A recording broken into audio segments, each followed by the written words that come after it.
When my son Shelby was little, tucking him in at night was always a special time. We'd snuggle together and start reading about kittens or dump trucks. What a great way to end the day. My favorite part was when we discovered a new author we both loved. You might not expect a quiet Connecticut farmhouse to inspire this. Loud, loud, loud! But that's because you might not know who lives here. Sandraboynton! Exclamation point. Sandra Boynton may officially be a grown-up, but she remembers how it feels to be a kid. I love working with color. I love working with pen and ink. I'm basically a professional kindergartner. I like cutting and pasting and coloring and all those things. Over the last 30 years, people have bought 500 million Boynton greeting cards.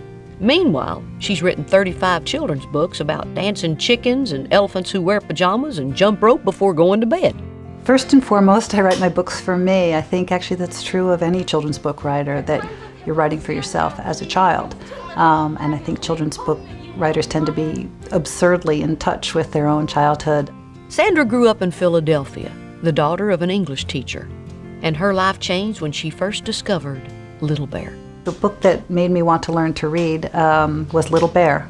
It was a book that took you immediately into this world, and I wanted to be able to read it to myself, not just wait to have it read to me.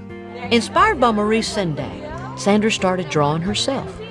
Hippos, cows, ducks, dogs, cats, chickens, pigs, ewes, and news. It's just the tiny hippo way of saying belly button! Pictures are incredibly important in a book because they are what a child is reading. They're not reading the words, they're hearing the words, but they're reading the pictures. What do you do when we get home? It was a great luxury to have small children when I was writing most of my books. They're effortless critics, and also you can tell when something's working. If you have a child right there, you can try it out. The Belly Button book is a great example. I mean, what toddler, between 2 and 3 doesn't know where their belly button is and is always exploring? And I think she writes things that are relevant to children at a young age, and they're easy to follow.